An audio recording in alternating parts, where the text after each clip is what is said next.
If you're ready to level the playing field with grading student assignments, rubrics are a clear winner. Rubrics are a scoring tool that outline the specific expectations of a course assignment or an entire program. Rubrics create an objective system by providing clear expectations for a task, thereby helping to level the playing field for students. They're also useful in determining proficiency as well as providing explicit feedback. This video focuses on the development of grading rubrics for assessing student performance at the course level and addresses the types of rubrics, their applications, and instructions on how to create them. Let's dive in. Rubrics are a grading tool used to display performance criteria and levels of achievement. A rubric is often formatted in a matrix table. Rubrics can be used to assess various types of student work such as essays, reviews, performance pieces, or presentations. There are many benefits to using this type of grading tool, including providing expectations, improving instructor feedback, and providing grading consistency for student achievement. A clearly written rubric can express instructor expectations and provide students a clear reference for success as they are completing a course assessment. When rubrics have well-defined criteria, levels of quality, descriptors, and accurate scoring, evaluating student learning becomes that much easier. Let's review the anatomy of a rubric before we go into the types and steps to develop one. There are 4 main components to rubrics, which are often presented in a grid. Performance criteria, or a set of required demonstrable attributes in which students' submissions will be graded. Levels of quality, a descriptor or numerical score for the levels of quality within the continuum from beginner to mastery. Descriptors, indicators or descriptions of the level of quality for each performance criteria along the continuum. And rubric scores, a point value for individual descriptors, usually resulting in a letter grade. There are different types of rubrics, but their rubric components are the same, regardless of the style or type. The type of rubric selected for an assessment often determines how the information is presented in the table grid. There are 2 primary types of rubrics used in student assessment, holistic and analytic. To aid in selecting which rubric fits the assessment and the course needs, we'll highlight these rubrics, their differentiators, benefits, and suggestions for use. In a holistic rubric, each descriptive level of quality describes all the demonstrated criteria and qualities within the single scoring level, from least, 1 or F, to most exemplary, 10 or A+, describing levels of mastery for a particular level rather than for individual criterion. Holistic rubrics are recommended for summative assessments when determining overall quality, for example, the final submission of a course portfolio with revised items that were graded before submission, on assignments where there is no definitive correct answer, such as a video introduction assignment, or they can be used when the class size is larger and quicker grading needs to be done, and the focus is on overall proficiency. Analytic rubric contain performance criteria that address individual attributes and provide a detailed descriptor for each level of quality. Summative and formative student learning assessments can benefit from an analytic rubric.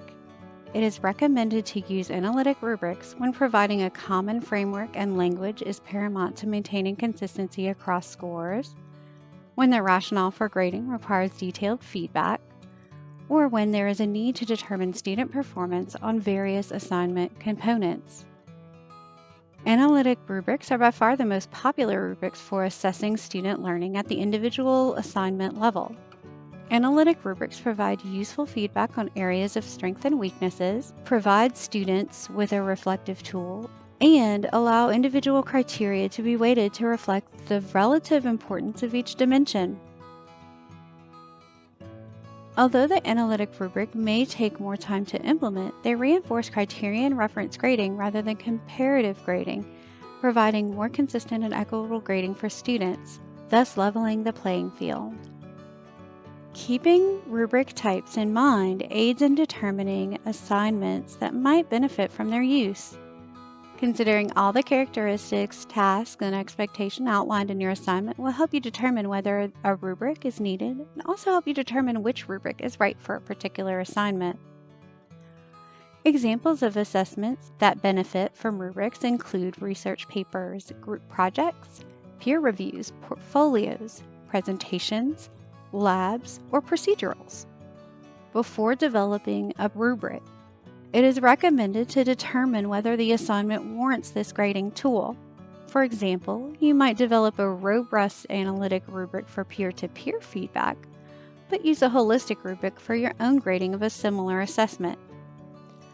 Before developing a rubric, follow step 1 of the development process outlined below. Although rubric design can vary across discipline and assessment, the following steps are applicable to develop all types of rubrics.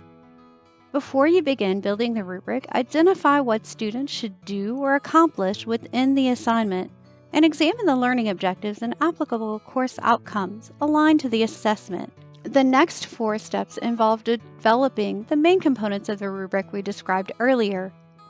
Begin by determining the demonstrable attributes or performance criteria that you are assessing within the assignment. In analytic rubrics, these descriptive criteria are presented in the left column of a table. In holistic rubrics, these might be numerical. The criteria should describe the task, behavior, or elements students are expected to demonstrate within the assignment. The next step is to define the levels of quality. These can address levels of mastery of the demonstrated work. This is represented as a scoring column for holistic rubrics or appears in the top row for analytic rubrics. One example of the levels of quality might be beginning, developing, accomplished, and exemplary. As you determine levels, it might be helpful to review past examples of student work and differentiate between A and C work, for example, by recording the qualities that exemplify those levels. This helps the next step, which is writing individual for analytic or combined for holistic narrative descriptors with identifiers for criteria. Analytic rubrics present row cells for each criteria level. While you develop accurate and generalized descriptor for each rubric level, determine the value you might set for the described identifiers. Once you have an idea of the values for each level, the next step is to set a score for each level of quality and degree of competency. This is presented in a numeric point value for the criteria levels for analytic rubrics, or in a descriptive column for the holistic rubric, where mastery would be the highest numerical score. All the criteria would be addressed within a single scoring level for a holistic rubric. It is vital to develop a point value that allows you to accurately grade the student's work and represent the intended letter grade. And the last step in developing a rubric is to ensure it is accurately measuring your aligned course outcomes and learning objectives for the assessment. One strategy for cultivating a reliable rating rubric is to practice using the rubric on prior assignments. Regrading a prior assignment ensures grading consistency within the rubric criteria and contributes to a reliable assessment of the objectives you expected the student to achieve. An additional strategy for ensuring the rubric measures the assessment accurately would be to involve students in the creation process. Students can evaluate the components of their rubric for accuracy or provide alternate descriptors, criteria, or levels that are being assessed within a particular assignment. The next part of the process is implementing and revising the rubric in real time. Now that the rubric has been developed and tested, it's time to share the rubric with your students. Sharing the rubric allows students the opportunity to self-evaluate using the assignment's relative criteria, qualitative indicators, and associated scores. Building a rubric into a Moodle activity can streamline the grading process. Using the rubric in Moodle makes providing feedback with grading easy. In addition to grading the assessment and syncing to the gradebook, instructors also have the option to leave individualized comments on students' work in Moodle. Rubrics can be added to your course syllabus, assessment instructions, and created directly in Moodle for certain Moodle activities through the Advanced Grading Rubric feature. Once you've built a grading rubric in Moodle, a publishing feature allows the user to view, select, and add the rubric to one or multiple assignments. This feature can be useful when developing a general rubric used across a set of assignments, such as forums. This concludes the Rubrics for Grading video. For more information on the technologies covered in this video, visit groq.lsu.edu. If you have any Moodle or technology-related questions or would like assistance, please contact the Faculty Technology Center at 225-578-3375, option 2. Email at ftc@lsu.edu